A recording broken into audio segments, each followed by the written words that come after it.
aguda del ACV, teniendo en cuenta que el ACV viene a tener varios nombres. En las literaturas que nosotros tenemos vamos a encontrarlo como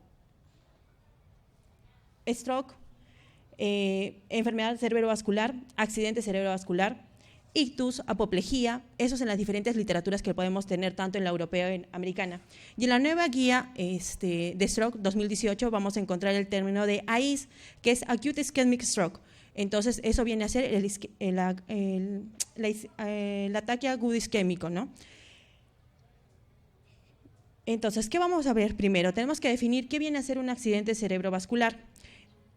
Y esto viene a ser cualquier alteración transitoria o permanente de una o varias áreas del encéfalo como consecuencia de un trastorno de la circulación cerebral y esta de causa no traumática. Entonces, esto viene a ser una emergencia médica en la cual, donde cada minuto que transcurre desde el inicio de los síntomas hasta la instauración del tratamiento viene a ser fundamental. Entonces, a medida que pase el tiempo, las posibilidades de recuperación vienen a reducirse, por lo cual, como ya dijo el doctor Zúñiga, tiempo viene a ser cerebro. En cuanto a lo que podemos decir de las incidencias, el ACV isquémico entre todos los accidentes cerebrovasculares viene a ser el 87%, según lo que nos dice la guía de la ACLS. Entonces, tenemos que tener en cuenta que viene a ser la patología más frecuente que vamos a encontrar en nuestras emergencias. Entonces, tenemos que saberlo diagnosticar y, obviamente, tratar. En mi caso, yo le voy a hacer una pequeña diferenciación en lo que es el score diagnóstico prehospitalario y hospitalario. Teniendo en cuenta que el personal prehospitalario, tanto sea de SAMU, de STAE o el personal de los bomberos, tiene que tener en cuenta cuáles son los principales síntomas que van a presentar estos pacientes y no simplemente llevarlo a una posta. Si es que tiene los síntomas de un paciente con ACV isquémico, tienen que llevarlo al lugar que corresponde. Entonces, en principio, como todo personal médico, tenemos que hacer lo que es la educación. La educación no solamente al personal médico, sino también la educación a la población, para que ellos sepan puedan diagnosticar, no diagnosticar, sino reconocer los síntomas de un paciente que pueda tener un posible ataque isquémico. Entonces, estos familiares van a llamar al 911, que es en lo que es la guía en Estados Unidos, pero nosotros tenemos diferentes números. ¿Alguien me puede decir cuáles son nuestros números de emergencia? ¿Qué números tenemos como números de emergencia? 105, policía. 106, que viene a ser el SAMU. 116, la unidad de bomberos. Y 117, nuestra unidad de STAE, ¿no? Entonces, los familiares lo que van a decir: mi paciente tiene tales síntomas, no puede movilizar la boca, no puede hablar, no puede movilizarse, y el personal que recepciona estas llamadas tiene que saber identificar un posible ataque isquémico para poder posteriormente derivar una ambulancia y esta tenga que llevar al domicilio. Se ha visto en varios estudios que estas ambulancias se demoran en llegar al domicilio aproximadamente 36 minutos. Ahora, el personal que también llega a la casa tiene que estar preparado para poder hacer el diagnóstico de una ACV. Y en este caso, la evaluación que hacen en domicilio se ha visto en varios estudios que se demora aproximadamente 15 minutos. Esto según la guía de Stroke 2018. Ahora, posteriormente que ya hicieron el diagnóstico, este paciente tiene que ser trasladado a un centro hospitalario. Este transporte aproximadamente va a durar 15 minutos. ¿Por qué? Porque tiene que llevarlo al centro de atención más cercano.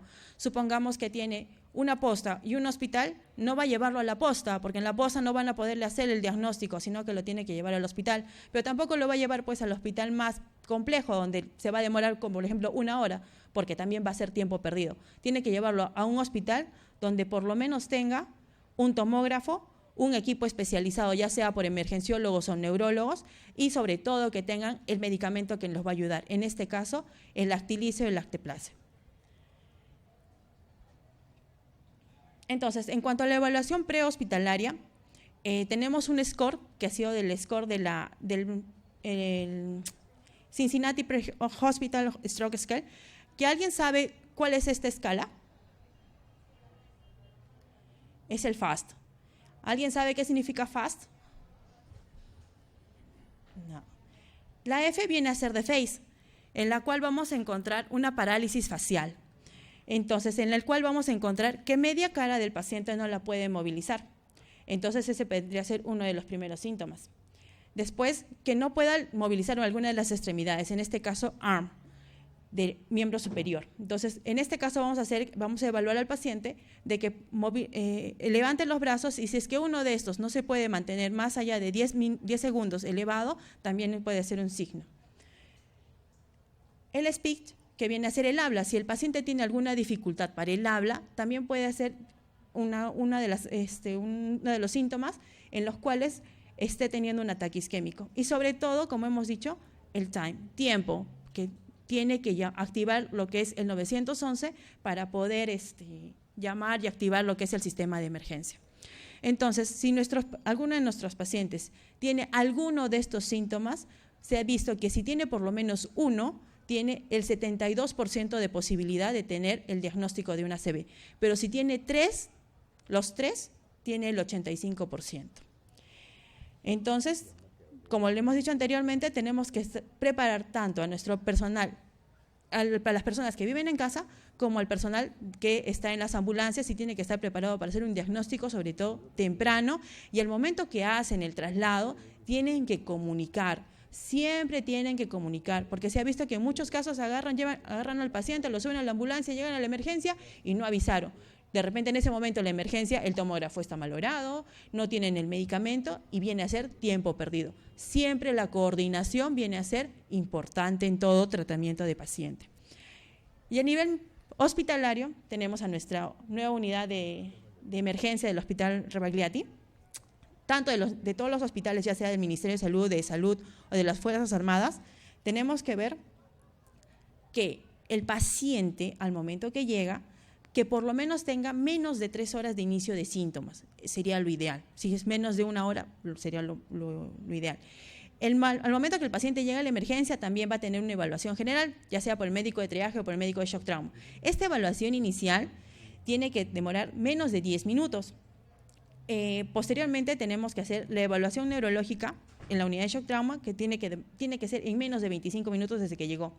Tenemos que mandarle a hacer una tomografía, y eso tiene que también igualmente, tiene que ser obtenida en los primeros 25 minutos de que llegó el paciente. La interpretación, para algunos de repente no están muy familiarizados y pueden pedirle al equipo de radiología o al neurólogo que lo haga, tienen como máximo para interpretarla 45 minutos. Y para que se comience a iniciar lo que es la administración del tratamiento, en este caso la Actilice, 60 minutos desde que el paciente llegó. Entonces, vamos a ver que en total tenemos 3 horas hasta 4 horas y media para poder dar el tratamiento. Obviamente que lo ideal sería que el paciente entre en las 3 primeras horas, porque ya si pasa de las 3 a las 4.5 horas, ya tendríamos que tener en cuenta otros datos del paciente para poderle dar tratamiento. Y bueno, también se ha visto lo que son las nuevas terapias endovasculares, en los cuales solamente entrarían algunos pacientes que tengan la aparición de los síntomas menos de 6 horas, ¿no? Entonces, esos son los nuevos estudios que se está haciendo para poder dar nuevas terapias a pacientes que puedan también ser beneficiarios de estas terapias. Entonces, para hacer la evaluación neurológica dentro del hospital, vamos a hacerlo con la escala de NIS. Entonces, ¿qué es la escala de NIS? Viene a ser una escala estandarizada que cuantifica el déficit neurológico, en la cual vamos a tener como 0 la función normal y como 4 la función totalmente alterada de cada uno de los niveles que vamos a aplicar. Y esta escala la vamos a aplicar tanto al inicio del que el paciente llega como durante la evaluación para ver cuánto mejoró o si es que hubo un empeoramiento. Entonces, la escala de NIS tiene 11 ítems en la cual va a tener un puntaje de 0 a 42 puntos.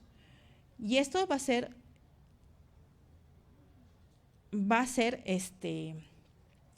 sobre todo se ha visto de que da mayores puntajes cuando la arteria cerebral media izquierda está comprometida. Y bueno, es un poco más difícil evaluar cuando el territorio vértebro-basilar está comprometido o cuando ya también hay complicaciones hemorrágicas. Entonces vamos a ver de que cuando la escala de NIS tiene un valor menos de 4, este ACV isquémico es leve. Cuando es menos de 16, es moderado. Cuando es menos de 25, viene a ser grave, pero cuando ya es mayor igual a 25, viene a ser una ACV isquémico muy grave. Por lo cual, la terapia trombolítica está indicado en pacientes que tienen un score de NIS de entre 4 a 25. Entonces, cuando hacemos la evaluación, si nuestros pacientes tienen una escala de 4 a 25 y no tienen otras complicaciones o otros tratamientos que estaban recibiendo anteriormente, podemos beneficiarlos de lo que es la terapia trombolítica. Entonces, como les dije, la escala de NIS tiene 11 ítems y vamos a ir viendo cada uno de ellos. En este caso, el primero viene a ser el nivel de conciencia. El nivel de conciencia tiene 3 puntos, que viene a ser la evaluación del paciente si es que éste está alerta, con respuestas orales como respuestas motoras. Estas respuestas van a ser, obviamente, como dijimos, en algunos casos van a ser valoradas de 0 a 4 o de 0 a 3, de acuerdo a cada uno de los niveles. Entonces, si el paciente está alerta, obviamente va a estar 0, pero si no responde, no responde ni siquiera al estímulo doloroso, va a tener un puntaje de 3. En cuanto a las preguntas orales, se le dice al paciente, ¿no?, que diga en qué mes estamos y qué edad tiene. Y si es que el paciente responde las dos correctamente, está normal, 0. Pero si no responde ninguna de las dos, tiene un puntaje de 2. Y en cuanto a las respuestas motoras, se le dice que abre y cierra los ojos o que cierre y abra las manos. Y si estas dos son correctas, igualmente no tiene ningún puntaje, y si las dos no son respondidas de manera correcta, tiene un puntaje de 2. En cuanto a lo que es la mirada conjugada, vamos a ver que nosotros generalmente lo evaluamos en pacientes que tienen algún componente comatoso o estuporoso, en el cual vamos a hacer movimientos de la cabeza y vamos a ver si es que los ojos se mueven o no de acuerdo al movimiento de la cabeza. Si es que hay alguno de los componentes que está alterado, vamos a ver de que el movimiento de la cabeza va a ser distinto, el movimiento del ojo va a ser distinto al movimiento de la cabeza, o de repente, alguno de los ojos se pueden quedar pegados hacia algún lado. Y se ha visto que cuando alguno de los ojos se ve hacia algún lado, mira a la lesión. Entonces podemos ver de que de repente este ojo se está viendo a una lesión en el lado derecho. En cuanto a lo que son los campos visuales, tenemos que tener obviamente colaboración del paciente y vamos a ver si es que tiene alguna hemianopsia o anopsia o una ceguera total, en la cual vamos a evaluar tanto los campos visuales temporales, nasales, temporales y inferiores. Entonces, igualmente vamos a evaluar, o podemos decirle al paciente de que si es que no puede ver, nos diga cuántos dedos ve, o si hasta dónde puede ver. Más o menos es esta evaluación a 1 metro de altura, a 1 metro de distancia del paciente. Posteriormente vamos a pasar un video en el cual el paciente va a ayudarnos con este tipo de análisis. En cuanto a lo que es la paresia facial, vamos a ver si es que esta paresia facial compromete media cara, si esta es de todo el lado o si también es superior y también tiene un compromiso inferior. Entonces, en este caso vamos a ver si tiene el movimiento normal como 0, parálisis facial de la zona inferior de la hemicara va a ser con un puntaje de 2 y si tiene todo va a ser un puntaje de 3, teniendo en cuenta que el compromiso total viene a ser más que todo periférico, ¿no? Y pues compromiso central va a ser todo solamente de la cara inferior. En cuanto a lo que son las paresias de brazos, vamos a tanto evaluar el lado derecho como el lado izquierdo por formas separadas. Entonces vamos a decirle al paciente que levante los brazos y que los mantenga levantados por 10 segundos aproximadamente. Si es que esto no los mantiene y se les cae inmediatamente, va a tener un puntaje de 3. Si los puede mantener, tiene un puntaje de 0. Pero si no puede movilizarla a la extremidad, tiene un puntaje de 4, ¿no? Entonces, como vemos en la imagen, la paciente, por ejemplo, en este caso, el brazo lo levanta, pero se le cae inmediatamente. Y eso lo mismo tenemos que hacer en el lado izquierdo. Lo mismo tenemos que hacer en los miembros inferiores. Tenemos que decirle al paciente que levante en 90 grados, la pierna encendida en 30 grados, y lo mantenga levantado 5 segundos. Entonces, igualmente, va a tener un puntaje cada uno si es que lo mantiene o no lo mantiene levantado. Y los dos lados, tanto el lado derecho como el lado izquierdo. La dismetría viene a ser la evaluación que nosotros hacemos, que le decimos al paciente, extienda los brazos y toques la punta de la nariz con uno de los dedos. Y tiene que hacerlo de forma continua. Si es que el paciente lleva el dedo más arriba a los ojos o hacia la cara, tiene alguna alteración. La sensibilidad, obviamente el paciente vamos a decirle si es que siente, lo hacemos con algo de que le produzca algo de dolor y lo vamos a hacer tanto en el tronco como en las piernas y para verificar si es que hay hipoestesia o anestesia total. En cuanto al lenguaje, vamos a ver si es que el paciente puede hablar normalmente, si es que tiene una afasia, que es afasia leve o moderada, en la que todavía se le puede entender, o una afasia grave en la cual no se le puede entender, o en la cual simplemente no habla. Y la disartria viene a ser valorar solo la articulación de la palabra, ¿no?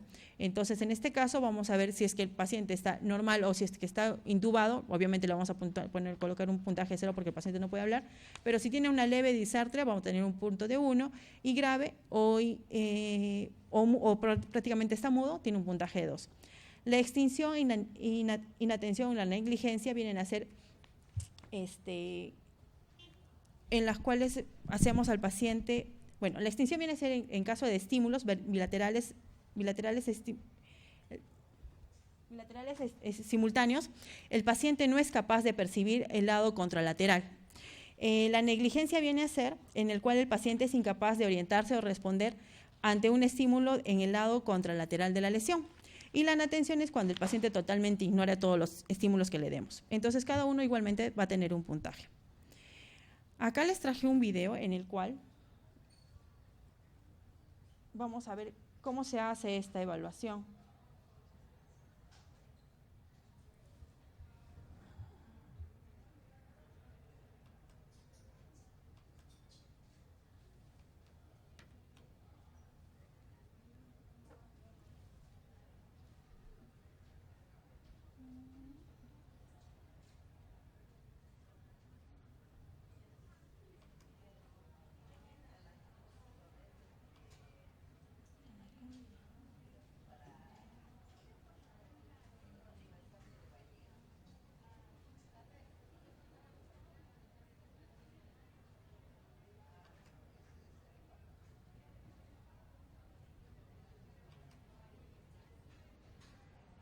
Por favor, ¿podemos adelantar un poquito?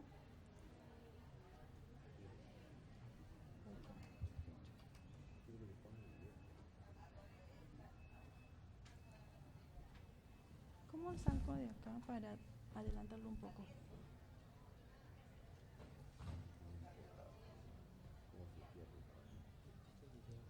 Ajá, pero quiero salir a la pantalla completa.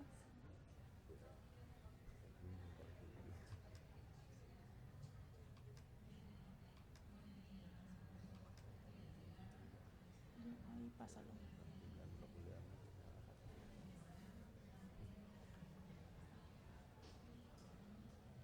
Comience de 0.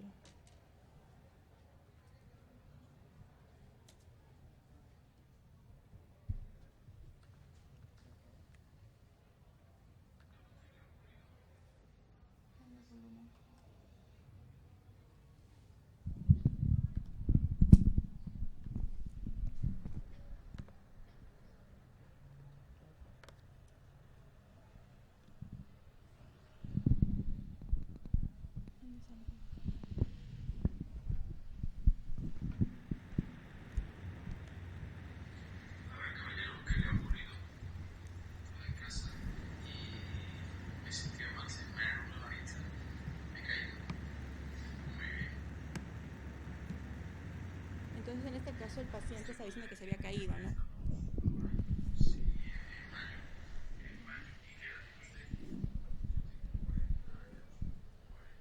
Y en este caso le está haciendo las preguntas, ¿no? Para ver el estado de la respuesta verbal del paciente.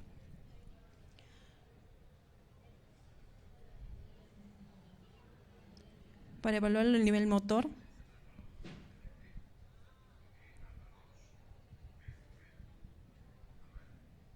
le está diciendo que abre y cierra la boca.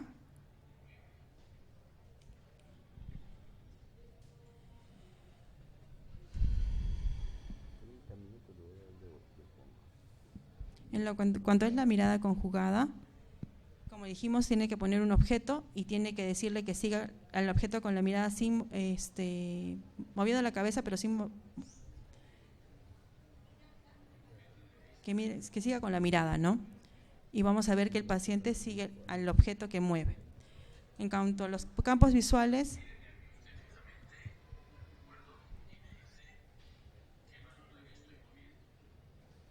le está diciendo que evalúe con los dedos, ¿no?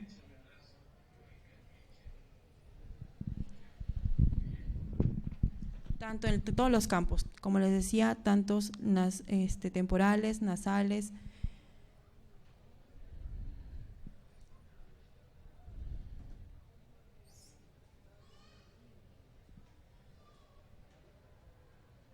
En cuanto a la parálisis facial, le decimos al paciente, ¿no?, que sonría. Y si es que puede movilizar, nos muestra los dientes, podríamos ver que no hay ninguna parálisis, si es que esto es simétrico, ¿no? Se forman tanto los surcos nasogenianos en ambos lados.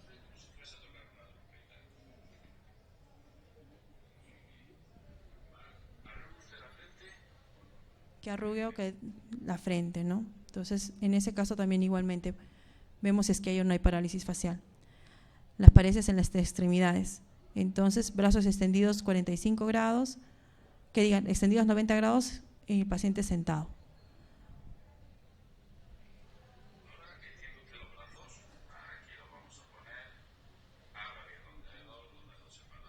Y vamos a decirle al paciente que los mantenga más de 10 segundos, ¿no? Algo importante es de que tiene que estar con los ojos cerrados para esto. Vemos que el paciente en este caso no claudica, no cae en las manitos.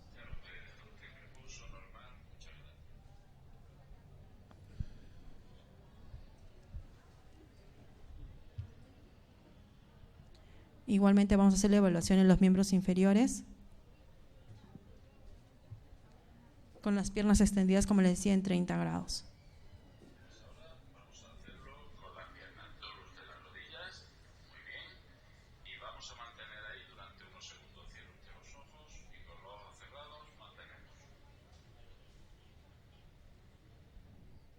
Igualmente vemos que no caen, ¿no? Más de 5 segundos los tolera.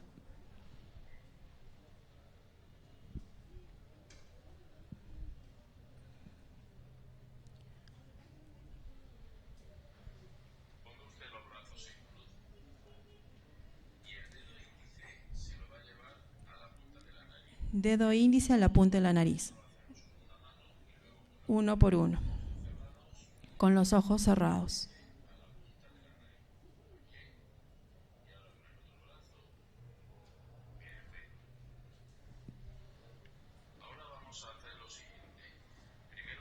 En este caso viene a ser la maniobra talón-rodilla.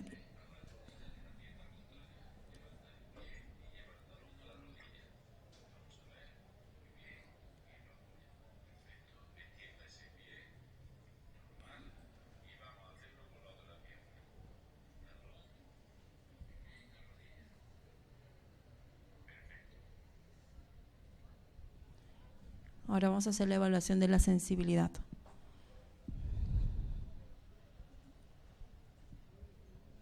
En ambos lados.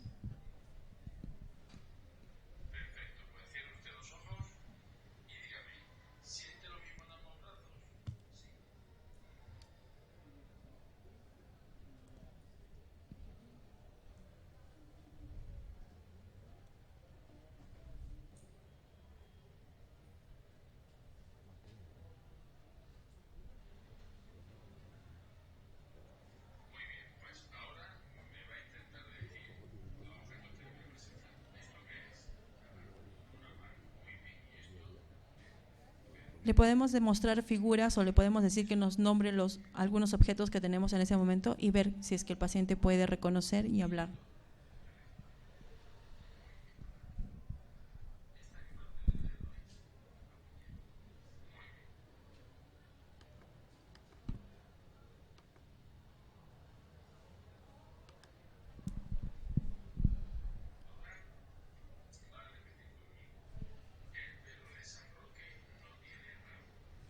Ahí le dice una frase algo difícil: el Pedro de San Roque no tiene rabo.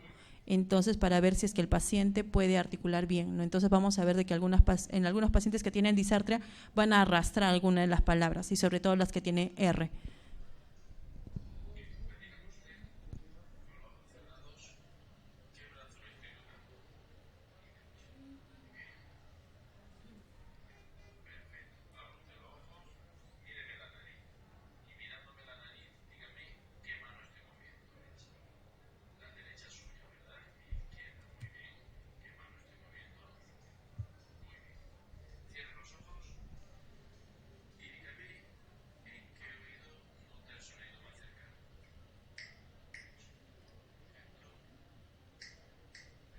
Esa es inatención.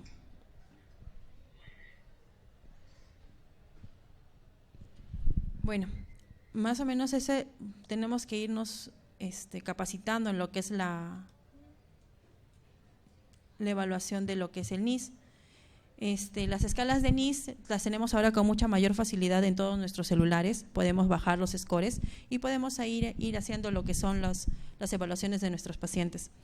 Entonces, lo que es y ya para finalizar prácticamente mi exposición, vamos a ver lo que es la cadena de supervivencia de lo que es el ACV. Esto que ha sido implementado por el ACLS, en la cual, como dijimos desde el inicio, ¿no?, es el reconocimiento y activación del sistema de emergencia como primer eslabón. Posteriormente, que lo activamos el sistema, tenemos que hacer el envío rápido de lo que es el sistema de ambulancias o el sistema de emergencia móvil. Posteriormente a lo que es la evaluación de la ambulancia va a ser lo que es el traslado rápido a un hospital que tenga la capacidad, sobre todo, ¿no?, de poder tratar un ACV. Y en el hospital hacer lo que es el diagnóstico y tratamiento rápido de esta patología. Muchas gracias. ¿Alguna pregunta?